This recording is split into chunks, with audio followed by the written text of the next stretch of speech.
Agen perubahan atau agent of change adalah petugas profesional yang mempengaruhi putusan inovasi anggota masyarakat menurut arah yang diinginkan oleh lembaga perubahan. Semua orang yang bekerja untuk mempelopori, merencanakan, dan melaksanakan perubahan sosial termasuk ke dalam agen-agen perubahan. Guru sebagai agen perubahan memiliki peran dalam proses pembelajaran peserta didik yang mencakup 1. Guru sebagai perencana atau planner yang harus mempersiapkan apa saja yang akan dilakukan di dalam proses belajar mengajar. 2. Guru sebagai pelaksana atau organizer yang harus dapat menciptakan situasi, memimpin, merangsang, menggerakkan, dan mengarahkan kegiatan belajar mengajar sesuai dengan rencana. Guru bertindak sebagai sumber informasi, konsultan kepemimpinan yang bijaksana dalam arti demokratik dan humanistik selama proses berlangsungnya pembelajaran. 3. Guru sebagai penilai atau evaluator yang harus mengumpulkan, menganalisa, menafsirkan, memberikan pertimbangan atau judgement atas tingkat keberhasilan proses pembelajaran berdasarkan kriteria yang ditetapkan, baik mengenai aspek keefektifan prosesnya maupun kualifikasi produknya. 4. Dalam konteks proses belajar mengajar, guru berperan sebagai pembimbing yang dituntut untuk mampu mengidentifikasi peserta didik yang diduga mengalami kesulitan dalam belajar, melakukan diagnosa, prognosa, dan membantu pemecahannya atau remedial teaching. 5. Peranan guru di sekolah, keluarga, dan masyarakat. Di sekolah, guru berperan sebagai perancang pembelajaran, pengelola pembelajaran, penilai hasil pembelajaran peserta didik, pengarah pembelajaran, dan pembimbing peserta didik. Sedangkan dalam keluarga, guru berperan sebagai pendidik dalam keluarga. Sementara itu, di lingkungan masyarakat, guru berperan sebagai pembina masyarakat. Guru sebagai agen perubahan adalah bagian penting dan utama yang membawa perubahan kepada peserta didik yang tidak tahu menjadi tahu dalam kegiatan belajar mengajar yang dilakukan oleh guru. Aspek perubahan yang dilakukan oleh guru terhadap peserta didik dapat berupa aspek kognitif, afektif, dan psikomotorik. Agar agen perubahan berjalan dengan baik, maka seorang guru memberikan pembelajaran dengan mengacu pada prinsip-prinsip belajar meliputi prinsip kesiapan, asosiasi, latihan, dan afektif. Dalam setiap proses pembelajaran, seorang guru harus mengacu pada input, proses, dan output sehingga pembelajaran berjalan dengan baik dan memperoleh hasil kognitif, afektif, dan psikomotorik yang mengarahkan pada lingkungan masyarakat peserta didik.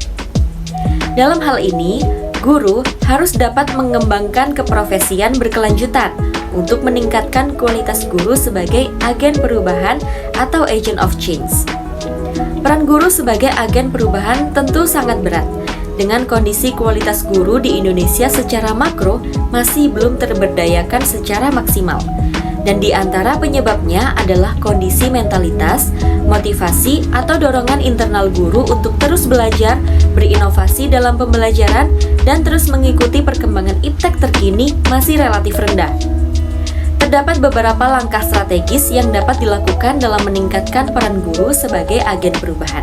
Antara lain, pertama, membangun kualitas mentalitas positif guru melalui kegiatan pelatihan motivasi berprestasi dan sejenisnya secara periodik.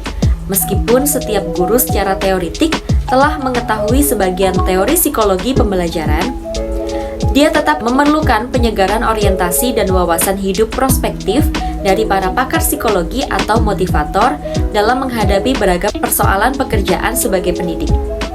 Kedua, menyikapi kondisi guru yang masih belum memahami beragam inovasi pembelajaran dan arti pentingnya pemanfaatan kemajuan teknologi pembelajaran, maka strategi yang dapat dilakukan adalah setiap satuan pendidikan harus mempunyai tim ahli inovasi pembelajaran. Dan yang ketiga, membangun mentalitas kerjasama sebagai teamwork yang kokoh. Semua guru pada satuan pendidikan dalam proses layanan pendidikan harus menyatu bagaikan kesatuan sistem. Hal-hal tersebut dapat terrealisasi jika terjadi kerjasama yang baik antara pihak-pihak terkait yang bergerak di bidang pendidikan. Nah, guru ini merupakan garda terdepan dan pelaku perubahan di dalam dunia pendidikan. Nah, di dalam film Laskar Pelangi ini, guru memiliki peran besar sebagai agen perubahan. Karena di film ini kita dapat melihat bahwa sosok guru ini memiliki pengalaman-pengalaman yang luar biasa dan banyak nilai-nilai pendidikan positif yang diberikan kepada peserta didiknya. Film ini memberikan pesan penting kepada kita selaku penonton bahwa pendidikan itu bukan hanya untuk orang-orang yang kaya saja, tetapi pendidikan itu untuk mereka yang mau belajar dan mau berusaha. Di dalam film ini, usaha-usaha guru sebagai agen perubahan yang saya lihat yaitu sebagai penggiat minat baca bagi para peserta didik dengan memperhatikan 4 aspek, yaitu yang pertama, guru adalah aktor penting yang berperan besar menanamkan kebiasaan pada peserta didiknya untuk memberikan contoh atau tindakan nyata. Karena guru yang dapat menggambarkan jelas tentang pengalaman yang dibacanya. Yang kedua, setelah guru memberikan contoh, guru juga memberikan saran-saran agar contoh-contoh yang telah diberikan oleh guru dapat lebih mudah diikuti oleh para peserta didiknya. Lalu yang ketiga, guru ini dapat memudahkan peserta didik dalam pembelajaran, tetapi tidak mengurangi eksistensi dari materi yang dipelajari. Lalu yang keempat, ada 2 poin yang sangat penting yang saya soroti dari film ini, yaitu bagaimana mengembangkan dan memelihara. Dan kedua hal ini dilakukan oleh guru tersebut. Caranya yaitu guru ini mengarahkan para peserta didik untuk membuat catatan-catatan penting tentang apa yang sudah mereka pelajari, apa yang sudah mereka baca, dan sebagainya. Nah, untuk mendukung kegiatan tersebut, guru ini mengetahui, memahami pentingnya motivasi ketika pembelajaran berlangsung, utamanya untuk para peserta didik. Saya pikir kegiatan pembelajaran di kelas itu butuh perhatian khusus yang harus diberikan oleh seorang guru agar dapat merubah apati mereka menjadi partisipasi dalam KBM, hingga dengan meningkatkan motivasi mereka dalam belajar, pola pikir mereka akan rasa bosan akan terbuang dengan sendirinya. Peran utama guru dalam pembelajaran yaitu menciptakan keteraturan dan memfasilitasi proses belajar peserta didik. Keteraturan di sini mencakup hal-hal yang terkait langsung ataupun tidak langsung dengan proses pembelajaran itu sendiri, seperti tata letak tempat duduk, disiplin peserta didik di kelas, interaksi peserta didik dengan teman sesamanya, ataupun interaksi peserta didik dengan guru. Nah, jam masuk dan jam keluar untuk setiap sesi mata pelajaran pun diatur. Kemudian pengelolaan sumber belajar, pengelolaan bahan ajar, prosedur dan sistem yang mendukung proses pembelajaran, serta lingkungan belajar dan lain-lainnya. Kemudian di sekolah, guru sendiri merupakan seorang leader ataupun pemimpin dan pelaku perubahan pendidikan. Dengan kegiatan mengajarnya, ia akan membentuk identitas keguruannya. Melalui identitas inilah, guru akan mengukuhkan dirinya sebagai pelaku perubahan. Nah, dengan kegiatan mendidik, mengajar, dan melatih yang dilakukan oleh seorang guru di sekolah, tentunya akan memberikan perubahan dalam diri setiap peserta didik yang akan berguna bagi hidupnya untuk mengatasi batas-batas kelas. Nah, sebagai pelaku perubahan sendiri, guru mengubah siswa menjadi lebih baik ataupun lebih pandai serta lebih memiliki keterampilan yang berguna bagi perkembangan profesi mereka dalam masyarakat nantinya. Kemudian, guru membawa peserta didik ke arah perubahan yang tentunya menghasilkan generasi yang potensial. Nah, untuk menghasilkan yang potensial tersebut, pendidikan yang dikembangkan pun harus mengandung unsur-unsur kompetensi yang berkualitas. Bisa termasuk dari komponen pengetahuan, sikap, dan keterampilan.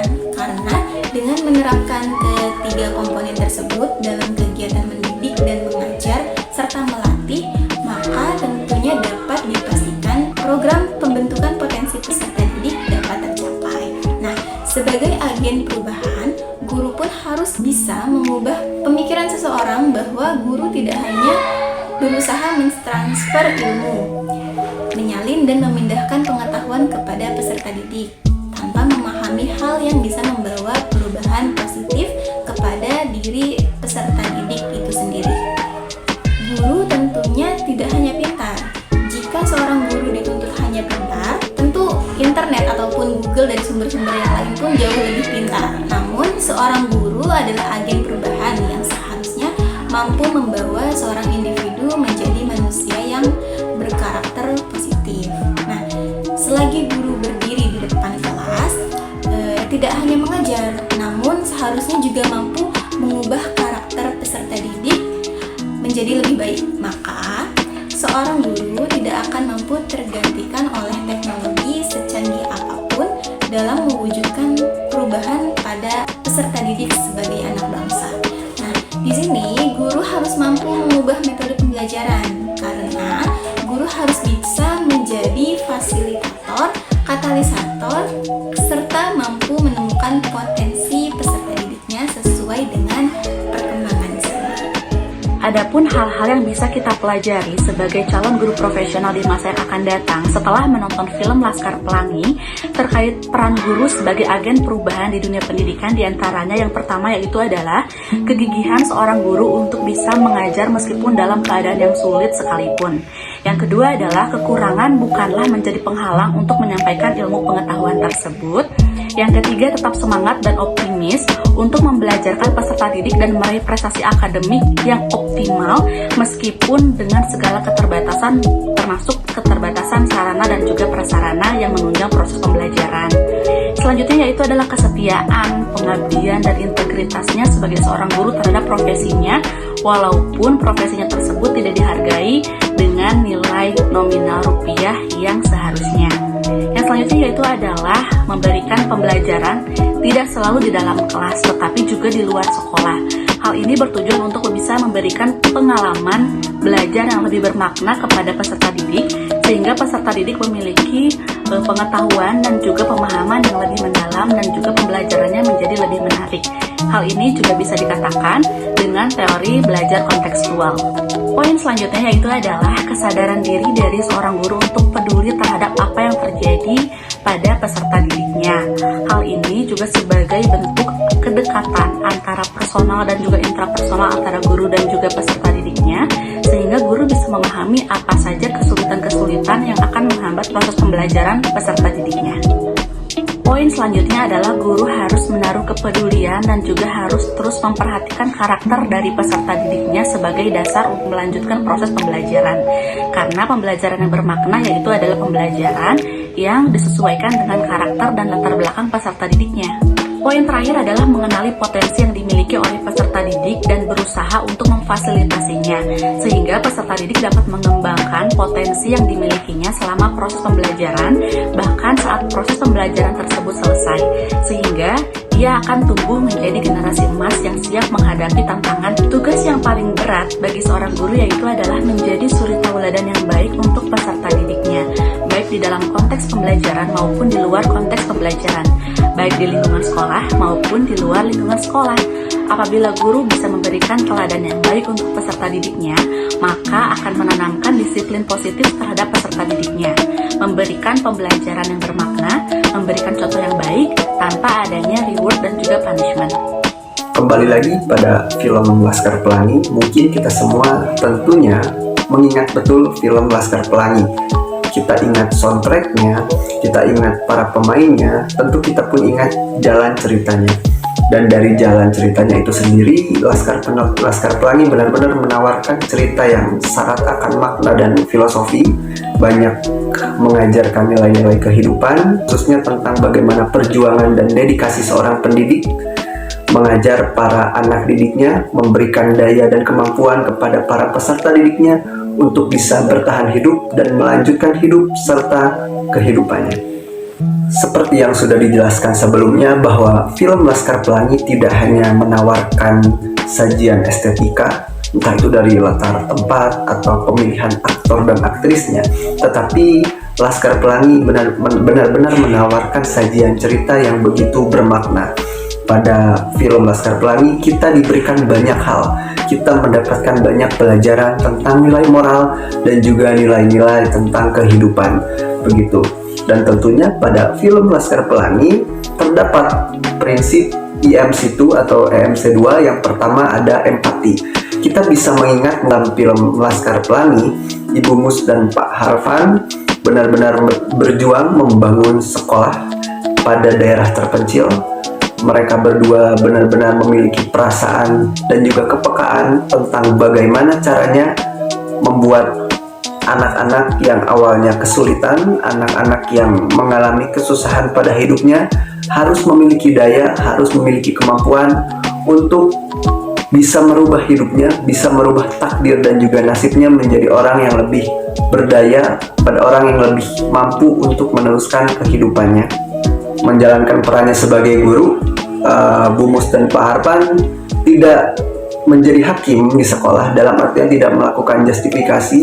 Mereka benar-benar memperhatikan satu persatu muridnya, memperhatikan latar belakangnya, memperhatikan dari mana anak-anak ini berasal, memperhatikan bagaimana kehidupan di luar sekolahnya, sehingga anak-anak merasa nyaman, anak-anak merasa dikasihi, merasa disayangi oleh para gurunya. Selanjutnya adalah mindfulness.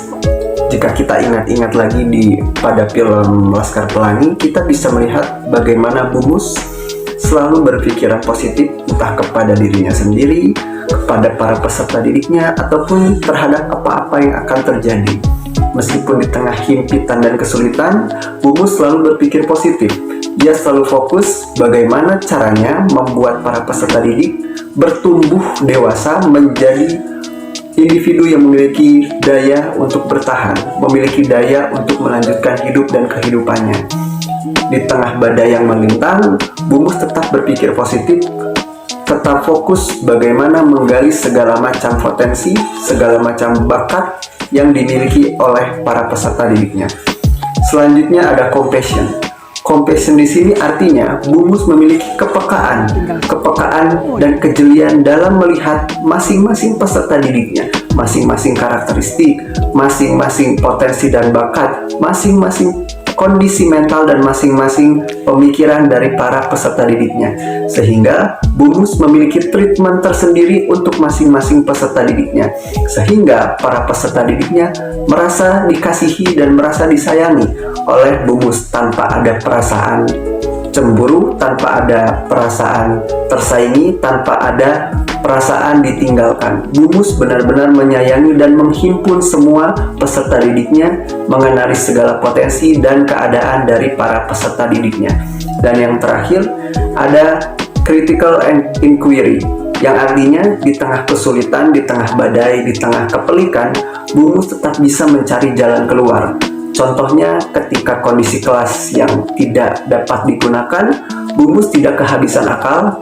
Ia memilih untuk mengajak para peserta didiknya keluar kelas, mengeksplor kondisi alam dan juga lingkungannya, sehingga proses pembelajaran tetap bisa berlangsung.